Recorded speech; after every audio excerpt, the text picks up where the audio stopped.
It's great to be with you today. I'm Reverend Anne Hickey, and today we're going to be exploring the power of rediscovery. So you might ask me, well, what is rediscovery? Well, it's just a way that we can go back to the essence or the core of something and look at it in a different way, and then we can move forward with a new energy.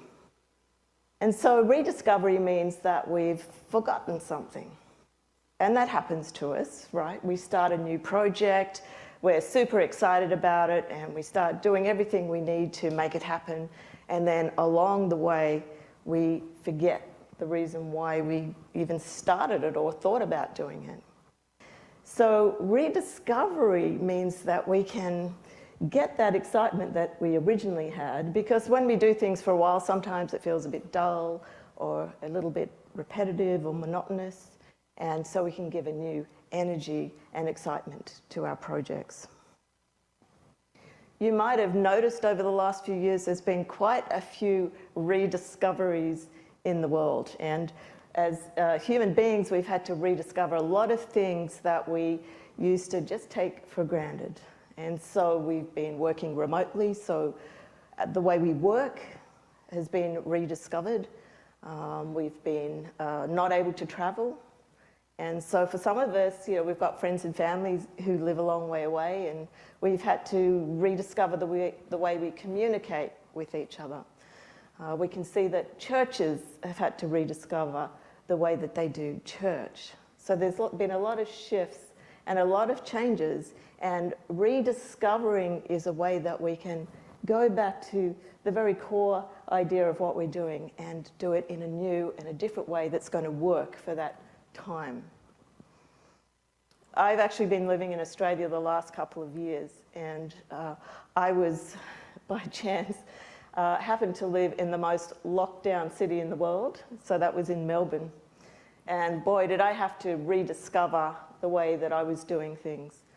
And so in one of those years, we had 261 days of extreme lockdown, and who's counting? Well, we were all counting, I can tell you, because it was really difficult. And I found it quite a challenge just to, go day to day and have some sense of normalcy about what I was doing. So this is in early 2020. I worked from home already, so I felt like I was in a good situation because I could just keep doing that. But I realized that what I used to do was I would do 4 or 5 hours of work in my study, and then I'd take a walk to the cafe down the road, have a really great cup of coffee, and that would sort of give me a lift, and then I could go back and do another 4 or 5 hours in my office. But of course, when we had lockdown, the cafe was shut, and I couldn't do that. And there were a whole lot of things that I couldn't do. I couldn't shop like I normally did. I had to take that step into online shopping, which many of us do now. And there were a lot of differences. And as they say, if you can't go without, you've got to go within. And so my cups of coffee got replaced with meditation. I just had to do things totally differently. And so that's an experience that many of us have had over the last few years. And so I found myself quite at a loss and just having to rediscover myself and all the things that I did. And it became apparent to me after a while that some of those things that I used to do were frankly just a waste of time. So I don't do a lot of those things anymore. But it's interesting how we almost were forced to rediscover ourselves. There was a company back in Melbourne who did a really interesting thing during that period of lockdown. And they reproduced the old vinyl records. Remember those records, the big round black ones? And I remember as a kid sitting around on a Saturday afternoon with my friends and putting the record on the record player and spending a lot of time singing along the record covers that have the words, and it was a great thing to do on Saturdays. But of course, technology came along and vinyl records were totally out, and we've had a whole lot of different technologies and ways that we listen to music. So this company decided they would reproduce the vinyl record, but they didn't reproduce it in black. They produced ones that were in hot pink and lime green and even gold. And they were, beautiful to look at. And it became a really big craze back home.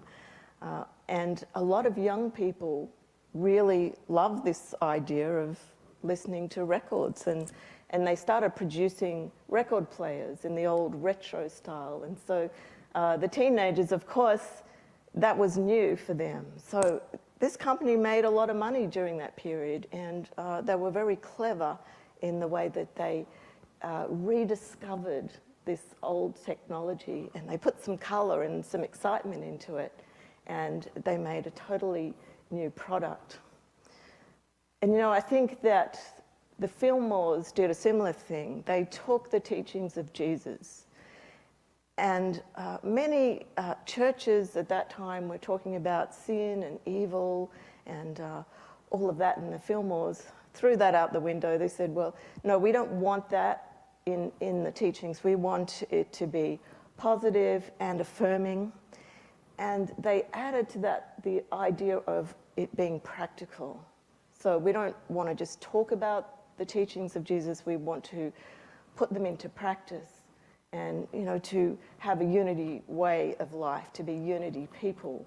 And I think that they were very clever in the way they did it, and it was very appealing to a lot of people. And certainly one of the things that attracted me most to unity when I first heard about it.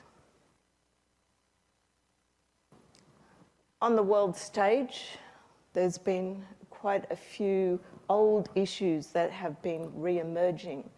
And if I think back to 2020, probably one of the first ones that came up was the issue of Black Lives Matter. And that's not an old issue, it's a new one that's come up in a different time. We also saw events in Afghanistan, and that brought up women's rights.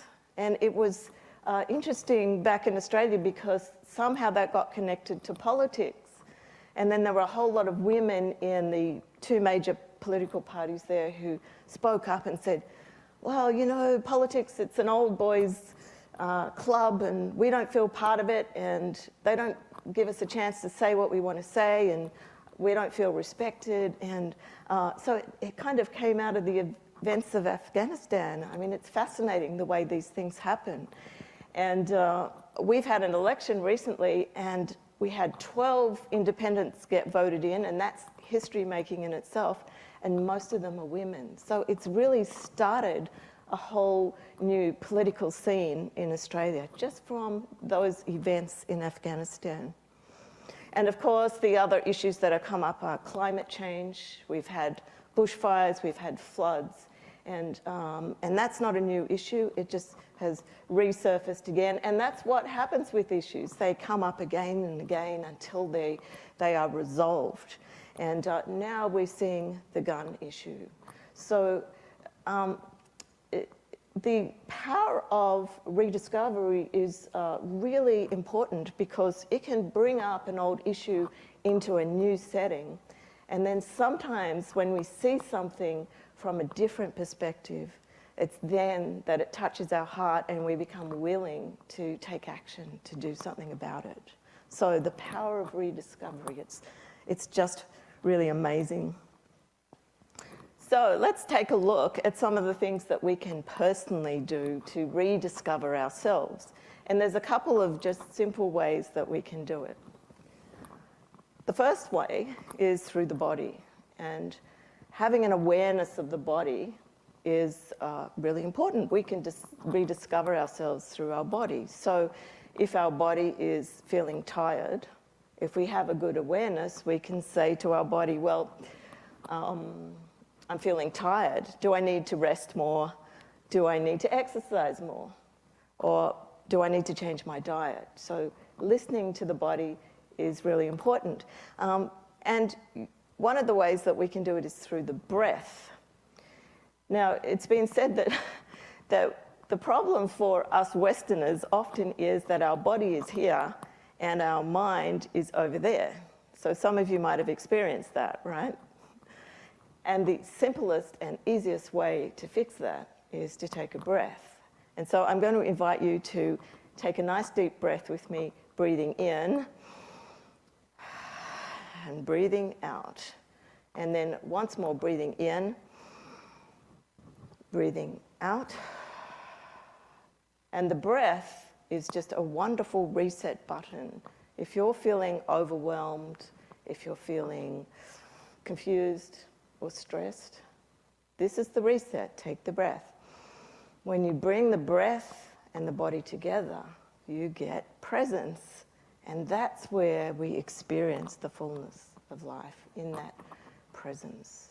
And so one of the breathing things that I like is the yes breath. And I use it when I'm feeling a bit negative. And we all have negative thoughts sometimes, right? Breathing in and breathing out and go yes on the out breath. So let's try that a couple of times. Breathing in, breathing out, yes. And once more, breathing in, breathing out, yes.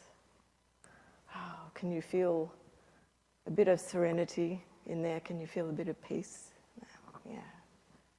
And that's the power of rediscovery. And this is when you feel in that place, listen to the body and ask it what it needs. Does it need different food? Does it need something else? Does it need you to go to the doctor to fix that pain in the big toe? Whatever it is, it'll give you that message. So a great way to rediscover yourself. Another way that you can rediscover yourself is through your relationships. And relationships are great because they make you feel something. They make you feel things. And when you feel things, you feel alive. And I don't think any of us here want to be like a robot. We want to feel things, right? So David Hawkins, who wrote a whole lot of books about relationships, he said, relationships are terrific because you learn things about yourself even when you're in bad relationships. And I was reading that and I was thinking, well, how can that be? And of course, that's right, because I was thinking about some of the difficult relationships I've had.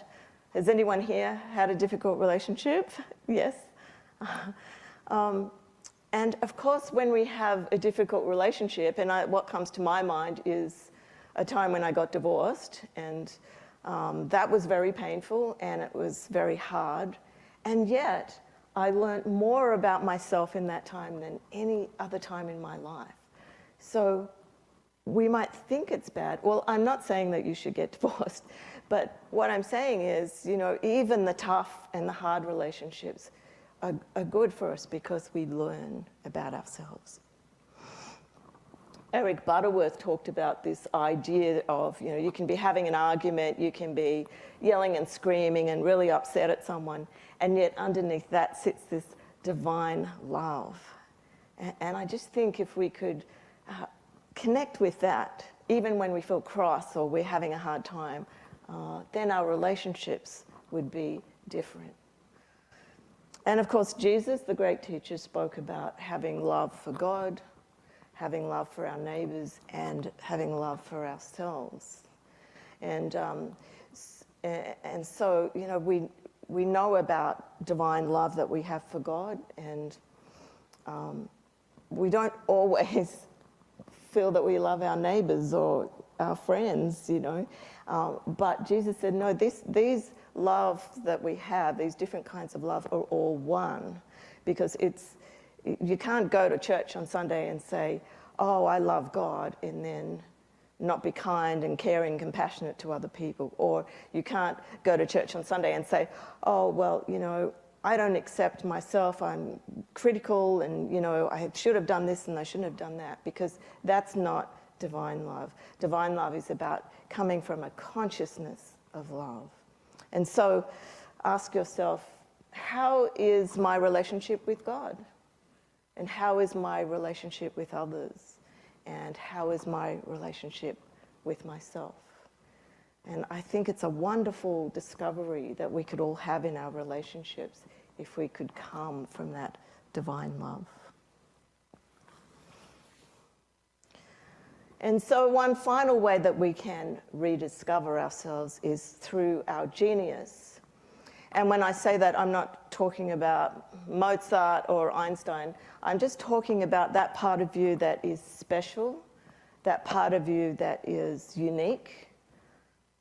And we all have that. We all have that unique part of us, that part of you that is different to everyone else. So it's not trying to compare yourself to anyone. It's not trying to be like someone else. It's your absolute specialness.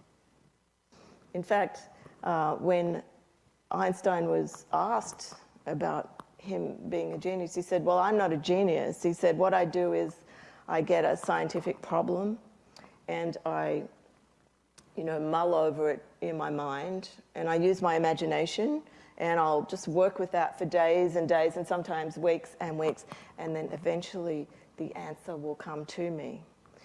And so, you know what? He was a master at connecting to the source. And we can all do that. We are not any different to Einstein. We all live in the same universal energy. We all have that same ability, and no one is left out of that ability to connect with the source. And so we take a moment just to pause for a second, and I want you to consider, what is your specialness? What is your unique gift or your unique quality that you can share with the world? What inspires you? Because in inspiration and in excitement, that might be where you find that special thing. And I'm going to invite you this week to take that out into the world, to spend some time with that, do more of that, give yourself a bit of extra time on your genius spot. And as you do that, you'll find that it shows up more and more. And so here are just a couple of simple ways that you can rediscover yourself. And sometimes you have to kind of go back to the basics to then move forward. And we can do all of this rediscovery through our body, through our breath, which is our reset point if we need it. We can do it through our relationships coming from divine love, and through our genius. And that'll just show up for us in so many ways. And so that's the power of rediscovery. We see it out in the world, it works all the time, and we can use it ourselves. And so today, in closing, I invite you to join me in declaring these words. I'll say it first. I am open to rediscovering myself. Together, I am open to rediscovering myself. I listen to my body, and it begins with a breath. Together, I listen to my body, and it begins with a breath. I see my relationships with divine eyes. Together, I see my relationships with divine eyes, and I express the genius that I am. Together, I express the genius that I am. And so it is.